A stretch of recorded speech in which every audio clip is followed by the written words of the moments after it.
গতকালকে আমাদের কাছে একটা খবর আসে যে একজন বিদেশি নাগরিক, ক্যামেরুনের বিদেশি নাগরিক রেল স্টেশনের আশেপাশে ঘোরাঘুরি করছে। এই খবরের ভিত্তিতে এসআই রণব্রত ঘোষ সহ আমার থানা স্টাফ ওই জায়গাতে যায়। যাওয়ার পর ক্যামেরুনের নাগরিক যে অস্টিন অস্টিন ইকাকে আটক করে এবং জিজ্ঞাসাবাদে জানতে পারি যে তার বাড়ি ক্যামেরুন এলাকাতে, ক্যামেরুন দেশে, কান্ট্রিতে, কিন্তু সে কোনো বৈধ কোনো কাগজপত্র ছাড়াই ইন্ডিয়াতে প্রবেশ করেছে।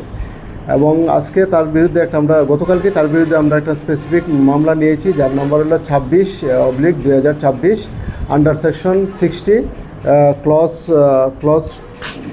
2 clause 1 and 143 clause 2 of BNS এবং 21/23 of immigration and foreigner act অনুযায়ী আমরা একটা নির্দিষ্ট মামলা নিয়েছি। আজকে তাকে আমরা 5 দিনের পুলিশ রিমান্ড চেয়ে আদালতে প্রেরণ করব। কী কারণে, কেন ত্রিপুরাতে আসছে?